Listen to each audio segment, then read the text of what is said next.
A paz do Senhor a todos que estão ouvindo. Vamos dar continuidade a mais uma mensagem do nosso estudo bíblico da igreja em Ibirité. Que o Senhor possa nos dar condição de poder estudar a Bíblia junto uns, para que a graça de Deus esteja nos confortando em nossos lares através da palavra de Deus. A mensagem de hoje, o plano de Deus em sua criação. Leitura bíblica, Gênesis capítulo 1, do versículo 1 ao versículo 20. Pelo poder de Deus, estamos aqui para dar continuidade nessa palavra. Vimos na mensagem anterior que o Senhor tem uma vontade. E essa vontade de Deus, ela está de acordo com o seu plano, o plano eterno.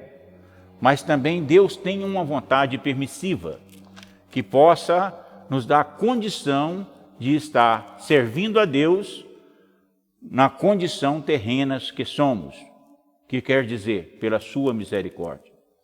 A vontade permitiva de Deus é para que nós possamos servir a Deus na condição de pecadores como somos, porque senão não tinha condição de nenhum de nós estar diante da palavra de Deus que tem nos falado no dia a dia. Mas o Senhor nunca vai abrir mão do seu plano eterno. E que essa vontade de Deus possa incluir as nossas famílias, possa incluir cada um de nós que estamos buscando a viver a vontade de Deus. Nesse plano de Deus de hoje, que é na sua criação, nós vemos que Deus, com toda a sua vontade, Ele tem um plano para desenvolver a sua criação nessa terra. Porque através do que tinha acontecido, do julgamento de Deus com Lúcifer, se tornou o mundo um caos, como está em Gênesis capítulo 1, versículo 2. Vai falar, a terra, porém, estava sem forma e vazia, e havia trevas sobre a face do abismo, e o Espírito de Deus pairava por sobre as águas. Aqui nós vimos que, por toda a situação que estava, não era o plano original de Deus, porque Deus não criou a terra para ser um caos. Em Isaías capítulo 45, versículo 8, ele nos fala que ele não criou céu e a terra para ser um caos. Então a terra não foi criada para estar nessa situação. Se nós vemos em Jó capítulo 38, versículo 7, com a criação original de Deus, os anjos bailavam com a sua criação, de tão bonito que era todas as coisas que Deus tinha feito. Então aqui houve um julgamento sobre toda essa terra, para que essa terra pudesse estar dessa maneira, sem forma, cheia de trevas, e não havia luz. Então Deus começou a realizar o seu plano, trazendo a preparação para que haja condição para ter vida. Porque o livro de Gênesis, capítulo 1, é o capítulo mais importante para que Deus pudesse realizar a sua vontade. Porque em Gênesis, capítulo 1, do versículo 1 ao versículo 26, ele realizou o pico da sua vontade, que foi dar originalmente a vida a todo ser. E aqui no versículo 1, ele começando a preparar, ele falou, no princípio criou Deus o céu e a terra. Então, se foi no princípio que o Senhor criou o céu e a terra já existia. E o céu também já existia. Mas por causa do julgamento, isso não aparecia mais. Estava tudo encoberto. Então, Deus começou agindo de uma forma trazendo vida. De que forma? Através do versículo 3, ele chamou Deus a luz dia. No versículo 3 ele fala, disse Deus, haja luz, e houve luz. Então o versículo 3 originalmente, ele começou toda a preparação para a vida existir neste planeta. Porque ele trouxe luz. E a luz, ela representa a vida. E as trevas representa o mundo caótico, representa a morte. No versículo 4, ele fala, e viu Deus que a luz era boa, e fez separação entre a luz e as trevas. Então aqui começou Deus preparando o primeiro dia para a sua realização. Mas também esse primeiro dia tem muito a ver com também o nosso primeiro dia. Qual o nosso primeiro dia? O dia da nossa salvação. Porque também nós éramos trevas. E nessa treva que nós estava, quando chegou a luz de Deus em nossa vida, nós se tornamos pessoas livres das trevas. Por isso que no versículo 5 ele fala, chamou Deus a luz de dia e as trevas de noite. E houve tarde e manhã no primeiro dia. Então o primeiro dia ele se torna também o nosso primeiro dia. O nosso primeiro dia de contato com Deus, de contato com a nossa salvação. E isso vai expressar muito no nosso desenrolar de ver as 4 separações para que haja vida. E a segunda separação que nós vimos diante de todo esse caos, nós vimos uma separação, a partir do versículo 6, disse Deus, haja firmamento no meio das águas, e a separação entre águas e águas. Aqui nós podemos dizer que o Senhor aqui, ele realizou um sonho. Foi de separar as águas de cima para as águas de baixo. Mas isso tem um grande significado. O que representa as águas de baixo? Ela representa pelo julgamento que houve para o mundo se tornar todo um caos, ela representa as águas de morte. Mas o que representa as águas de cima?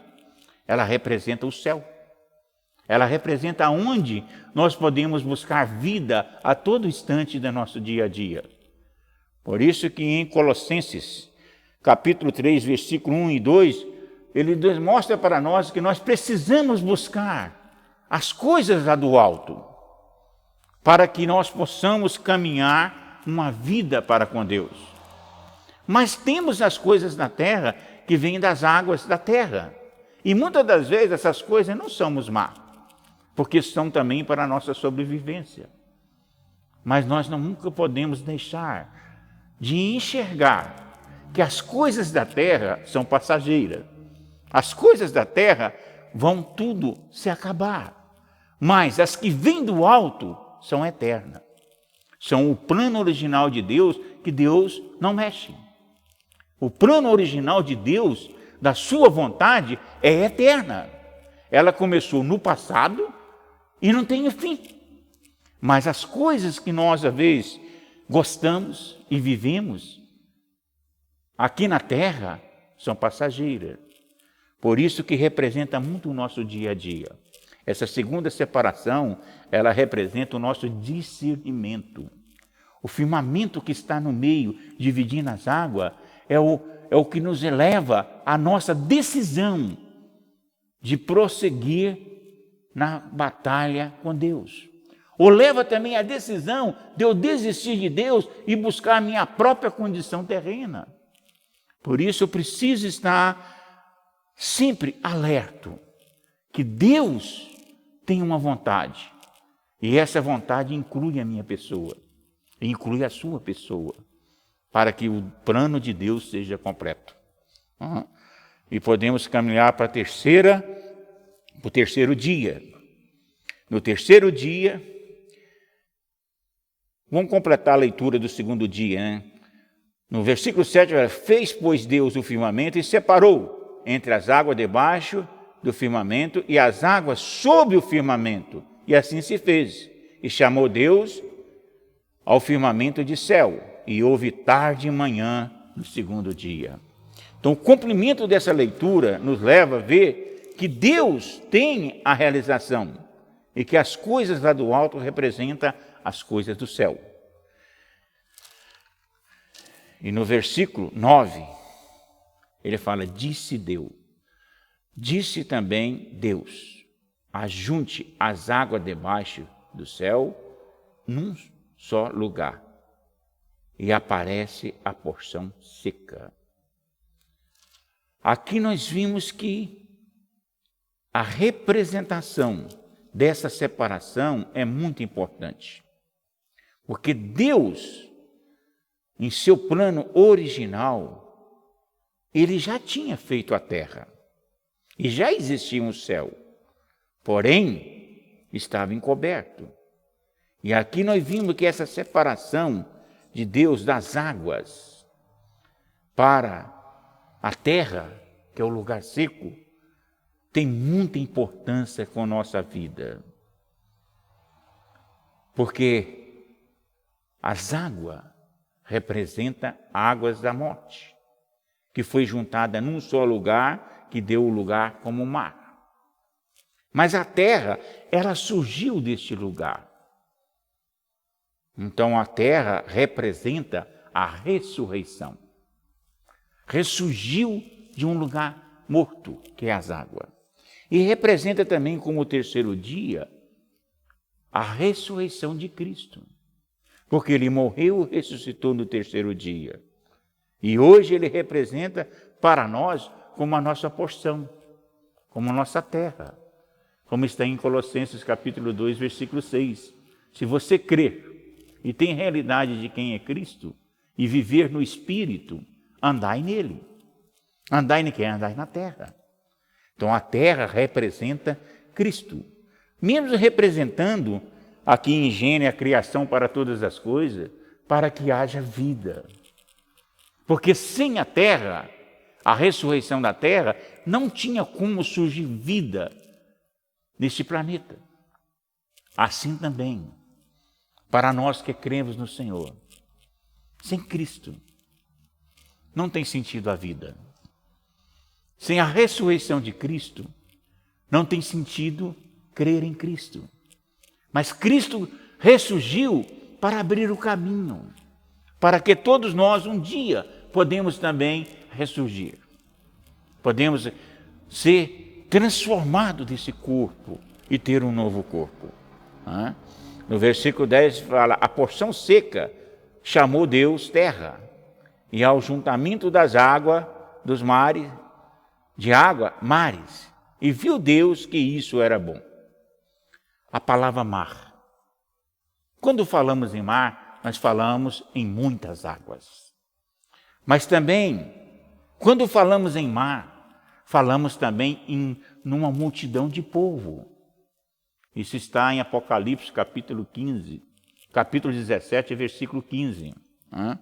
Então, o povo hoje também, que não crê em Deus, que não tem realidade de Deus, são representados também como um mar. Por quê? Porque estão mortos, não tem vida.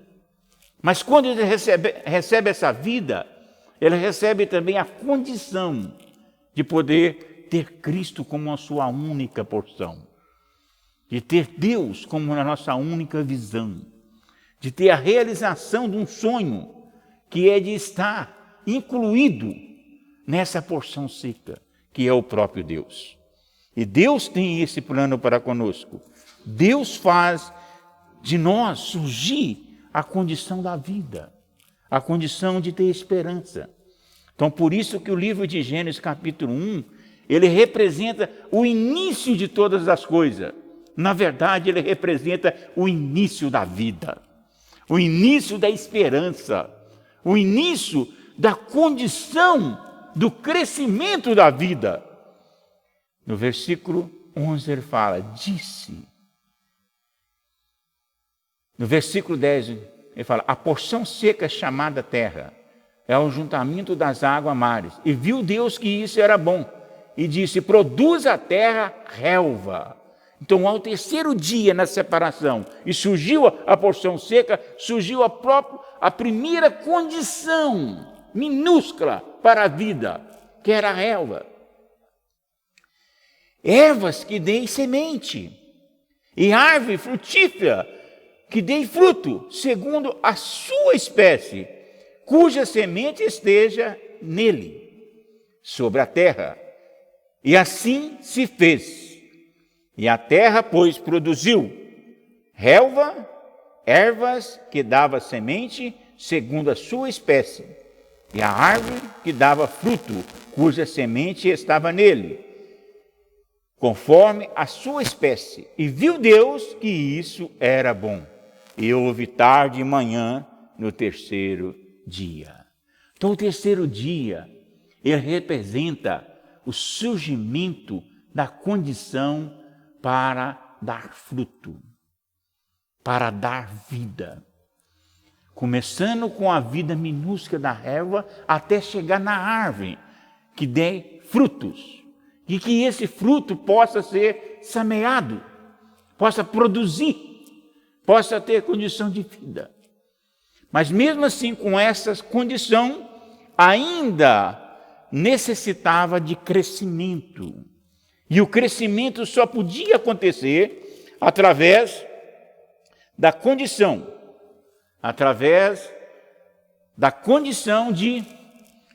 do quarto dia. Porque o quarto dia é a nossa realização. O quarto dia é a nossa condição de vida. Isso está no versículo 14. Disse também Deus, haja luzeiro no firmamento do céu para fazer separação entre o dia e a noite, e seja ele para sinais, para as estações, para o dia e anos.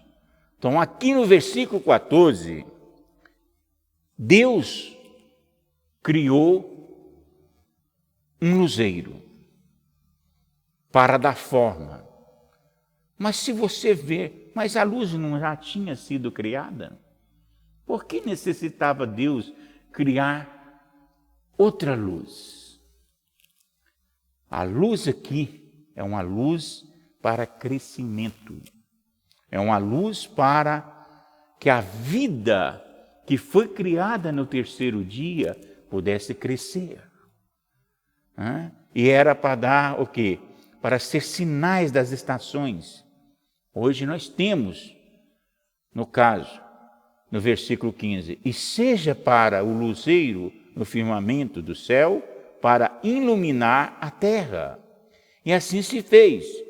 No versículo 16 ele fala, fez Deus os dois grandes luzeiros, o maior para governar o dia e o menor para governar a noite. E fez também as estrelas. Então eu gostaria de fazer uma comparação. Qual a diferença entre a luz do primeiro dia para esse grande luzeiro do quarto dia? A luz do primeiro dia, ela representa, como eu disse, a nossa chegada a Deus.